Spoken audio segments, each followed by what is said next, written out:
your goal is not in her.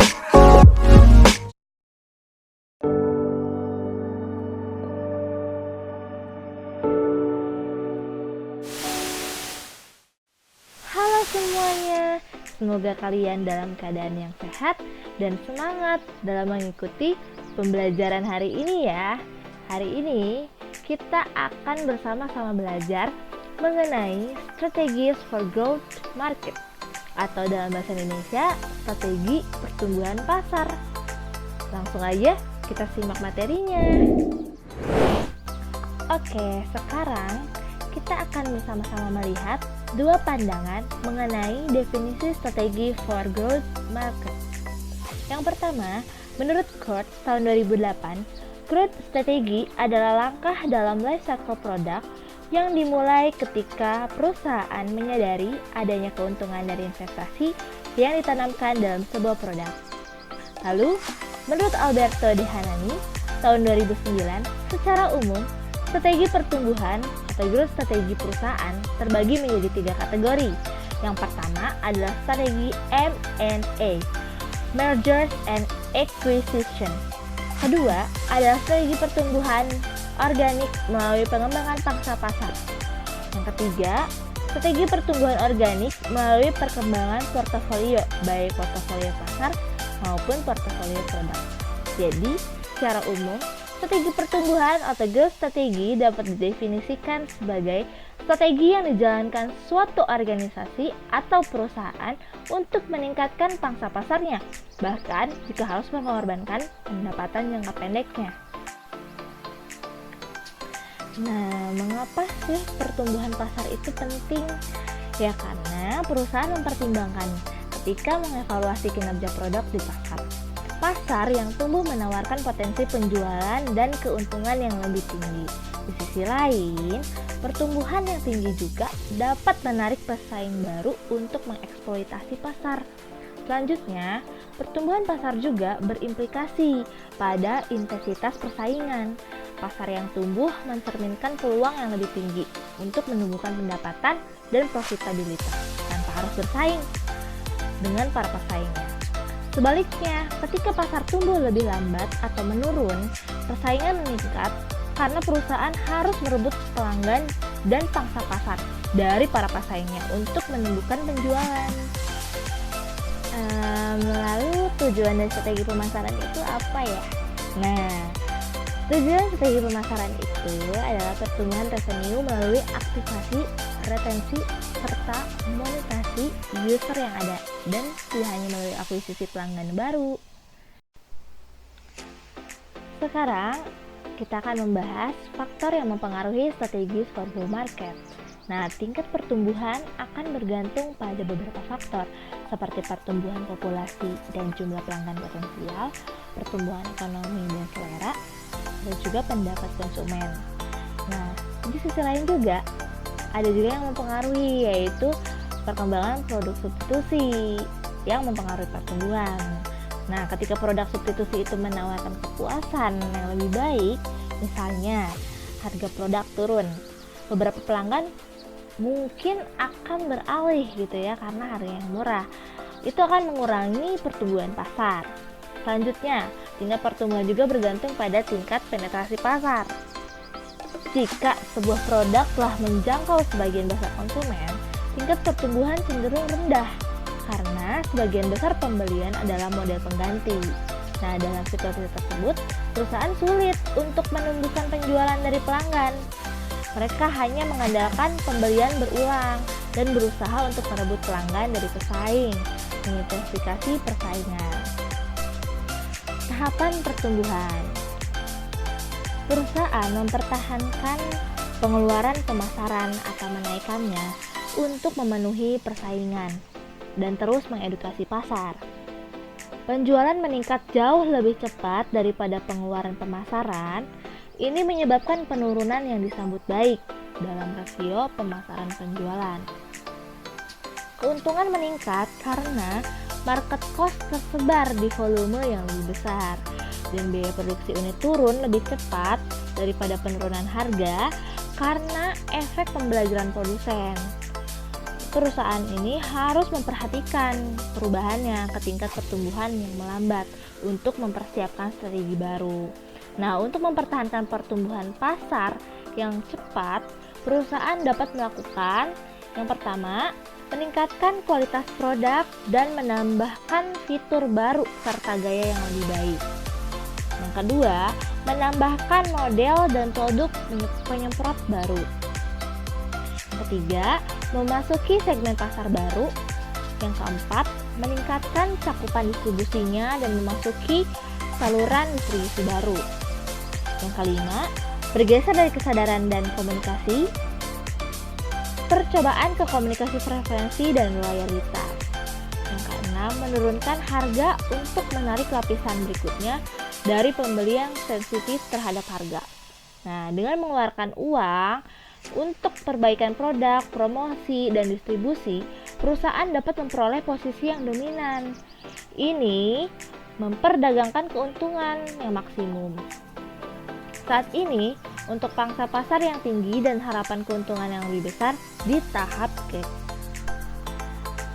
Kami sering berasumsi bahwa pasar dengan pertumbuhan tinggi itu sangat menarik ya.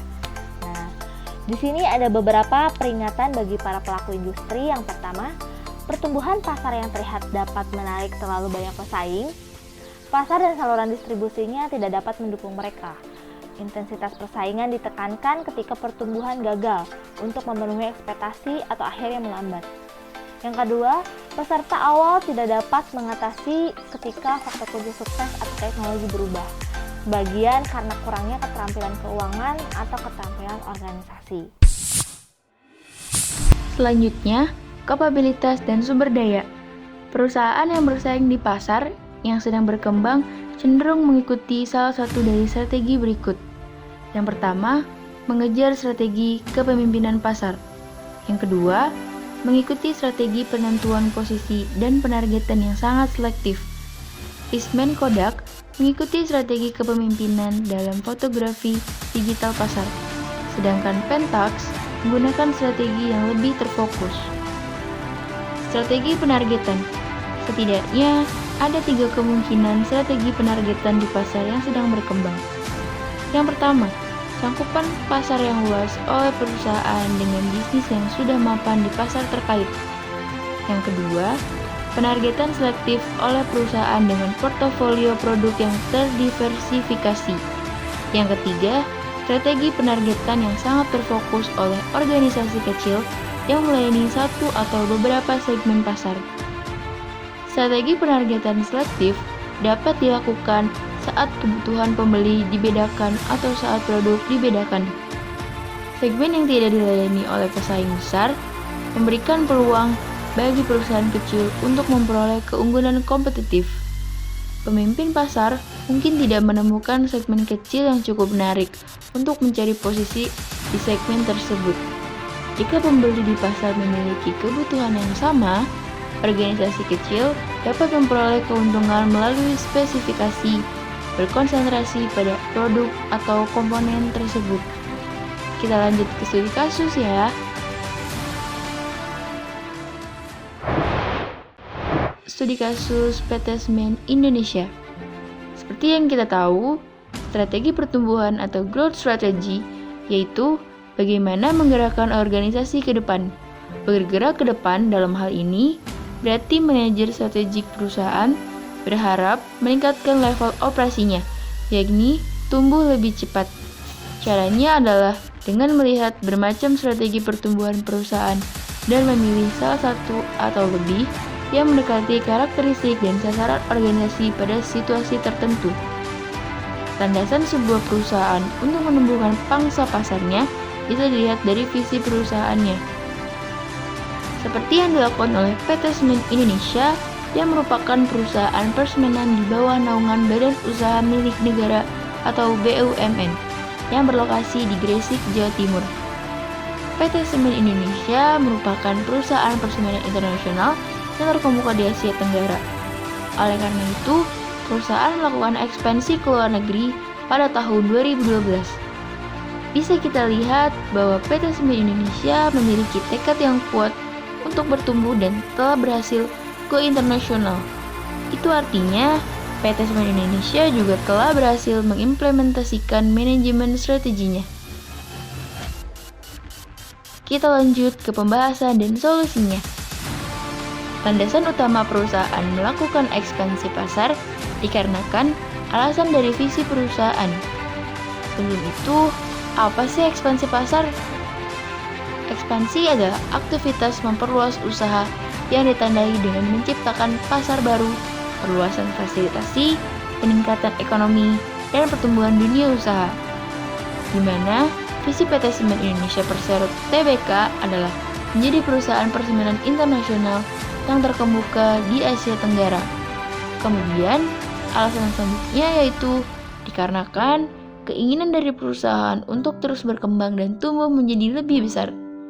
Karena seperti yang diketahui bahwa pangsa pasar PT Semen Indonesia Persero Tbk di pasar nasional mencapai 39,7% pada saat sebelum melakukan ekspansi ke luar negeri. Persentase tersebut memberikan jawaban bahwa perusahaan pada waktu itu jauh meninggalkan kompetitor terdekat seperti PT Indosmen Tunggal Prakarsa Tbk dan PT Holcim Indonesia Tbk. Selain faktor yang telah dipaparkan tersebut, faktor lain yang menjadi landasan perusahaan melakukan ekspansi yaitu sebagai alternatif pangsa pasar di masa depan. Faktor yang dipaparkan adalah temuan penelitian serta fakta mengapa PT Semen Indonesia melakukan ekspansi pasar ke luar negeri pada tahun 2012 ke Vietnam. Strategi yang dilakukan oleh PT Semen Indonesia. Strategi yang diimplementasikan oleh PT Semen Indonesia Persero Tbk dalam ekspansi pasar luar negeri adalah strategi akuisisi perusahaan dengan cara pembelian saham. Strategi yang digunakan tersebut jika dikaitkan dengan teori dari Coulter tentang strategi korporat dapat disimpulkan bahwa strategi yang diimplementasikan oleh PT Semen Indonesia Persero Tbk termasuk dalam strategi pertumbuhan atau growth strategy, yaitu bagaimana menggerakkan organisasi ke depan. Strategi pertumbuhan melibatkan pencapaian sasaran pertumbuhan yang spesifik dengan meningkatkan level operasi perusahaan. Sasaran dari pertumbuhan tersebut bagi perusahaan meliputi peningkatan omset, laba, serta kinerja yang lain. Jika dilihat dari 5 cara strategi pertumbuhan menurut Coulter, strategi pertumbuhan yang diimplementasikan oleh PT Semen Indonesia Persero Tbk adalah strategi internasional. Strategi internasional adalah strategi yang diterapkan oleh perusahaan baik itu industri produk atau jasa dalam melakukan ekspansi ke pasar luar negeri. Terdapat kekuatan dan kelemahannya.